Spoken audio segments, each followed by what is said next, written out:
Hi guys, मैं सुनीता नैन आज की वीडियो में आपके लिए लेकर आई हूँ कि कैसे हम अपने डाटा और कंप्यूटर्स को वायरस एंड स्पाईवेयर से प्रोटेक्ट करेंगे और कैसे हम विंडोज़ डिफेंडर के थ्रू फायरवॉल की सेटिंग्स वगैरह करेंगे।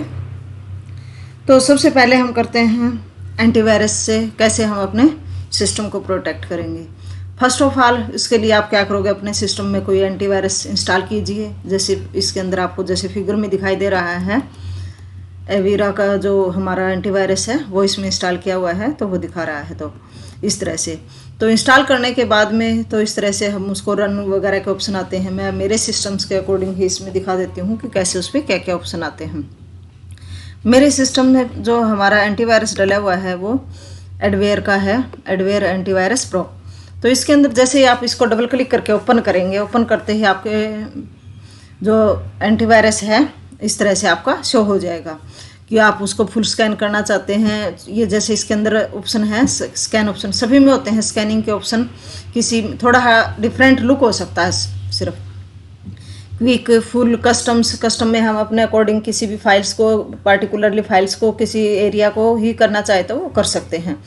अदरवाइज फुल में पूरे सिस्टम्स को करता है, क्विकली को उसको प्रोसेस में जल्दी ले लेता है। तो उसके लिए हम सबसे पहले तो आपको ये मतलब स्कैनिंग को रन करने से पहले आपने मेक श्योर होना चाहिए कि आपकी जो एंटीवायरस है वो अपडेटेड हो, तो था इसके साथ साथ रियल टाइम प्रोटेक्शन भी सेट टू ऑन पे हो, इसी स्टेटस पे हो, ऑन पर। तो तब हम स्कैन करेंगे तो रहेगा प्रॉपरली, उसकी स्कैनिंग सही रहेगी और हमारे जो सिस्टम है उसकी फाइलें प्रोटेक्ट रहेंगी। जैसे ही हम इस पर स्टार्ट करते हैं, जैसे ही मैं फुल करूँगी तो ये लंबे टाइम तक चलता रहेगा, क्या पता पूरा दिन तक चला रहे। इतना लंबी वीडियो तो हम नहीं बना सकते। क्विक स्कैन से भी इस तरह से मैं कस्टम पे आपको स्कैन करके दिखा देती हूँ थोड़ा सा। जैसे मैंने इस पर कस्टम पे स्कैन क्लिक किया तो ये पूछता ही अलग अलग टाइप्स की कोई कौन सी सेटिंग करनी है। जैसे मैंने स्मार्ट स्कैन करती हूँ मैं, कि मतलब कोई भी फाइल्स को करना है थोड़ा बहुत, या बूट सेक्टर्स को। जैसे इसमें एक फाइल ये ऐड भी की हुई है पहले से, इसको मैं डिलीट कर देती हूँ और करना चाहूँ तो और भी कर सकते हूँ। इसको डिलीट करना चाहे तो यहाँ से ऐसे डिलीट कर सकते हैं।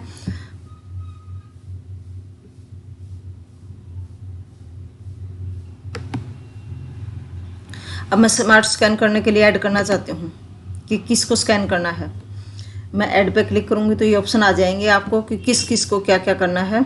तो इसके अंदर से मैंने सपोज करो यही मैं वीडियो वाला ही लगाती हूँ और मेरे को ध्यान भी नहीं किस किस में क्या क्या फाइल है। इसमें थोड़ी वीडियो की फाइलें हैं तो मैं पिक्चर्स फाइल पे ही करती हूँ। जैसे ये वीडियो फाइल, जैसे भी इनमें से किसी पर भी क्लिक करके इसको करती हूँ।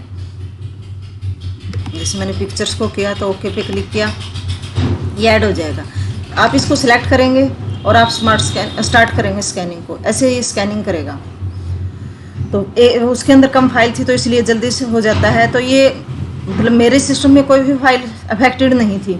अगर अफेक्टेड फाइल होती तो यहाँ आपकी लिस्ट शो हो जाती है, अफेक्टेड ऑब्जेक्ट कितने थे, उसमें से डिलीट कितने किए, क्वारंटाइन कितने किए, फेल्ड, इग्नोर, जो नॉन प्रोसेस्ड वगैरह की है, वो सारे की सारी लिस्ट यहाँ पर आ जाती है। उसकी अगर आप रिपोर्ट देना चाहे तो रिपोर्ट के रूप में भी ऐसे शो करेगा, स्कैनिंग रिजल्ट में ऐसे शो करेगा। तो ये उसके अलग अलग ऑप्शन होते हैं। तो हम उसमें जैसे आपके पास जो भी आपका एंटीवायरस है, आप उसमें जैसे भी स्कैन करोगे, डबल क्लिक करके स्टार्ट स्कैन करोगे तो स्कैनिंग होने के बाद में जिस भी जो फाइलों की लिस्ट होगी स्कैन होने के बाद में, उसके ऊपर जो अफेक्टेड फाइलें होती हैं लिस्ट आ जाती है। उनके पीछे आप राइट क्लिक करोगे तो तीन ऑप्शन शो होते हैं, डिलीट, क्वारंटाइन और रिपेयर। डिलीट किस लिए होता है कि अगर आप उसको श्योरली रिमूव करना चाहते हो फाइल को, तब आप उसको सिलेक्ट तो होती है वो, जब आप उस पर राइट क्लिक करोगे तो उस पर आप डिलीट पे क्लिक करोगे तो वो रिमूव हो जाती है श्योरली। अगर आपको ये है माइंड में कि इस फाइल को मैंने डिलीट ही कर देना है तो आप डिलीट पर क्लिक कीजिए।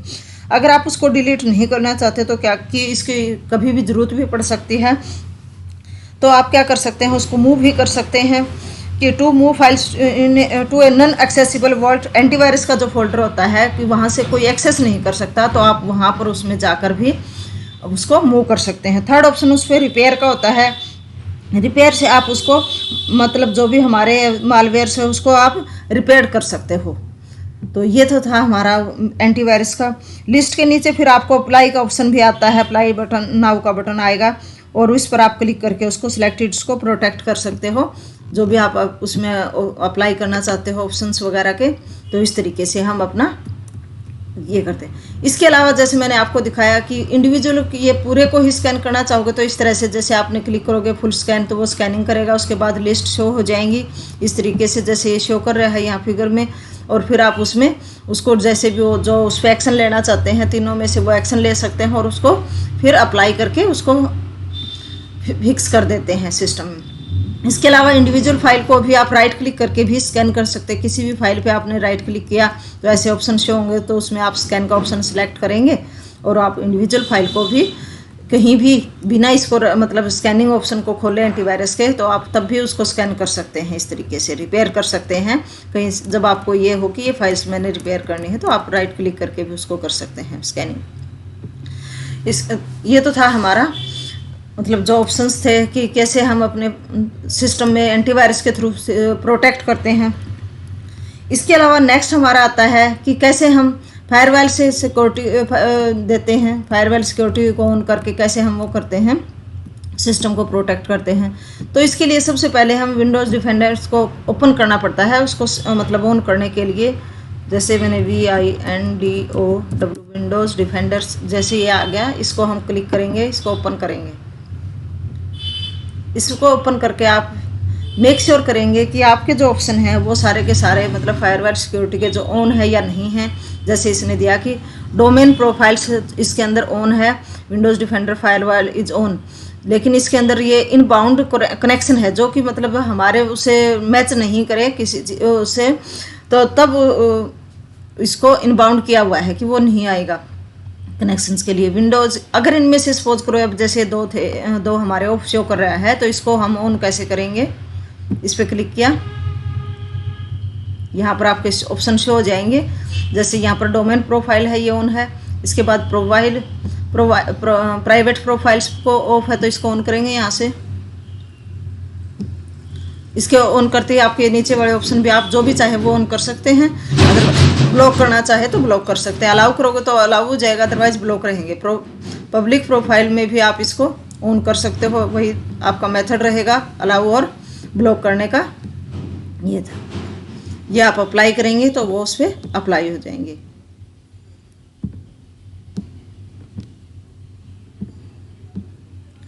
तो इसके अंदर हमारा क्या है कि फायरवॉल सिक्योरिटी को ओपन करने के लिए हम विंडोज़ डिफेंडर ओपन करेंगे। उसके अंदर जाकर विंडोज़ फायरवॉल्स को ओपन करोगे या तो आप, या जैसे मैंने खोला था उसके तरीके से अभी आप खोल सकते हो। ये थोड़ा विंडो अगर डिफरेंट है तो उसमें अलग अलग तरह से भी शो कर सकता है। तो इसके बाद में जैसे इसने दिखाया कि यहाँ पर जो इसने ऑप्शन दिखाए थे डोमेन नेटवर्क का, पब्लिक नेटवर्क का और जो प्राइवेट नेटवर्क के, ये इसके फायरवॉल ऑन है। मैंने आपको सभी ऑप्शंस को ऑफ से ऑन करके भी दिखाया था। तो इसके बाद जैसे ही आप सेलेक्ट करते हैं रिस्टोर करना चाहे तो रिस्टोर फायरवॉल टू डिफ़ॉल्ट में अगर रिस्टोर भी कर सकते हैं इस ऑप्शन पे आप क्लिक करके। लेकिन ये ध्यान रखना कि आप अगर आपको रिक्वायर्ड नहीं है तो किसी भी हालात में आप इन तीनों ऑप्शंस को ऑफ न करें, तो इनको आप हमेशा ऑन रखें। ये प्रोटेक्ट करने के लिए है। अगर विंडोज़ डिफेंडर के through virus and threat protection से करना चाहते हैं तो आप इस पर क्लिक करके भी यहाँ से आप इसके थ्रेट की हिस्ट्री चेक कर सकते हैं। स्कैन करोगे, स्कैन करके आप उसको यहाँ से भी इसके सिस्टम्स को ऑन करके चेक कर सकते हैं। ये थे हमारे विंडोज़ को फायरवॉल प्रोटेक्टेड करना, मतलब अपने सिस्टम को फायरवॉल से प्रोटेक्टेड करना और एंटीवायरस से प्रोटेक्टेड करना। अब हमारा आता है कि कैसे हमें ये लगेगा कि थ्रेट है या नहीं है, कौन से थ्रेट्स होते हैं, क्या क्या उनका मतलब फंक्शन होता है। तो सबसे पहले हम क्या करते हैं, थ्रेट की टाइप्स देखते हैं और उसके फंक्शन क्या क्या है। एक होता है बोटनेट। बोटनेट क्या करता है, spam mails with virus attached a robots in net. तो ये स्पैम मेल्स में भेज देता है। बोटनेट जो होता है वायरस उसके साथ होता है, तो अटैचमेंट में अगर वो है तो। हैकिंग से क्या होता है, unauthorized access and steal information from system. Hacking जो थ्रेट्स होता है उसमें अपने हमारे अनऑथोराइज्ड जो होता है वो सिस्टम में एक्सेस कर जाता है और इन्फॉर्मेशन को चुरा लेता है सिस्टम से। मालवेयर्स क्या काम करते हैं, damage data from system and fake alert of infection से। फेक अलर्ट आते रहते हैं, डैमेज कर देता है डाटा को सिस्टम से। हार्मिंग क्या करता है, मिसलीडिंग्स टू क्लोन्स। किसी भी उसके वेबसाइट्स के ऑटोमेटिकली उसी की सेम की क्लोन वेबसाइट बन जाती हैं। तो ये फार्मिंग होता है। फिशिंग्स क्या होता है? Tricking gathers information from user about credit card वगैरह से, जैसे आपने बैंकों में सुना भी होगा पीछे फिशिंग का काफ़ी फ्रॉड चला हुआ था। तो वो जैसे क्रेडिट कार्ड से जो फ्रॉड होते हैं वो फिशिंग में आते हैं। स्पैम में क्या करता है? Junk mails to get information directly from users. तो जो हमारी जंक मेल होती है उसको उसमें चली जाती हैं, स्पैम में चली जाती हैं। मेल्स जो होती हैं वो जंक मेल में होती है। Spoofing sends spam male and clone legal site information. उसकी जो साइट की इन्फॉर्मेशन को चुराने के लिए ये यूज होते हैं कि आपके उसके साइट से इन्फॉर्मेशन चुरा लेते हैं और वो स्पैम में चली जाती हैं मेलें और वहाँ से चुराते रहते हैं। स्पाईवेयर क्या होता है? Still contact information, user name और पासवर्ड। स्पाईवेयर जो होता है हमारा थ्रेड्स, उससे वो कॉन्टैक्ट इन्फॉर्मेशन, यूजर नेम और पासवर्ड को ही उसको चुराता है, पॉपअप के थ्रू ही चुराता है। ट्रोजन हॉर्स में क्या करता है? डिलीट करता है फाइल्स को, हैक सिस्टम को देता है और यूजर्स ऑपरेशंस हो जाते हैं hack.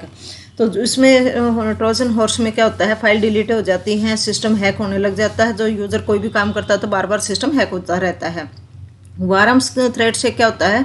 Spread unwanted files and dumps the memory as well as disk space पे फैल जाती है। मतलब ये सारे के सारे अनवांटेड फाइलें सारे के उसमें हमारे सिस्टम पे आ जाती हैं। वायरस क्या होते हैं? Delays startup time and make unwanted hidden file execution, hide folders. तो वायरस आने से हमारे सिस्टम क्या होता है? आपने देखा होगा कि उसका स्टार्टअप टाइम डिलीट हो जाता है। आप कोई भी ऑप्शन खोलोगे, कुछ भी आप प्रोग्राम ओपन करोगे तो वो काफ़ी डिले में खुलता है उसके बाद, अगर उसमें हमारे सिस्टम में वायरस है तो। इसको कैसे हम चेकलिस्ट करते हैं, सेफ गार्ड कैसे करते हैं कि क्या क्या चेकलिस्ट करके हम कैसे उनको दूर करते हैं। आप अपने सिस्टम को चेक कैसे करोगे? आप ये देखेंगे कि उसके अंदर जो भी ये चीज़ें हैं, आप एक तरह से टेबल बना के अपनी लिस्ट को तैयार कीजिए कि ये आपने किया हुआ है या नहीं किया हुआ है। सबसे पहले आप ये चेक करेंगे कि पासवर्ड हमेशा कॉम्प्लिकेटेड होना चाहिए। जो हमारा पासवर्ड होता है वो सिंपल होता है तो वो एक्सेसिबल हो जाता है और जल्दी ही उसको गैस करके कोई दूसरा एक्सेस कर सकता है। इसलिए तो कॉम्प्लिकेटेड पासवर्ड ही रखें। आपने कॉम्प्लिकेटेड बनाया हुआ है या नहीं, तो ये या आप स्टेटस चेक कीजिए कि क्रिएटेड है या नहीं है इस टाइप्स का। एंटीवायरस अपडेटेड एंटीवायरस ही हमारे सिस्टम में होना चाहिए, इंस्टॉल है या नहीं है। फायरवॉल में अनेबल हैक नहीं है। वो तीनों ऑप्शन जो आपको मैंने दिखाए थे वो अनेबल है या नहीं है।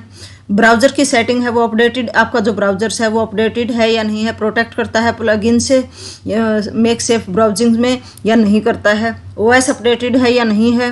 वाईफाई सिक्योरिटी है या नहीं, पासवर्ड लगाया हुआ है नहीं।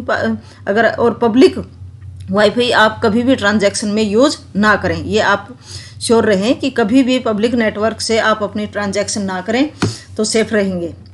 डाउनलोड की सिक्योरिटी है या नहीं, डाउनलोड्स करते वक्त भी आप अपनी और कभी भी मतलब जो हमारी रिलायबल ही साइट से ही आप फ्री डाउनलोड वगैरह जो करते हैं वो करें, अदरवाइज आप ना करें। अनवांटेड डाउनलोड भी ना करें। तो ये थे हमारे अपने डाटा और कंप्यूटर्स को सेव करने के मेथड्स। इनको अपनाकर आप अपने सिस्टम्स को सेफ रखिए। तो आज के लिए सिर्फ इतना ही। Okay guys.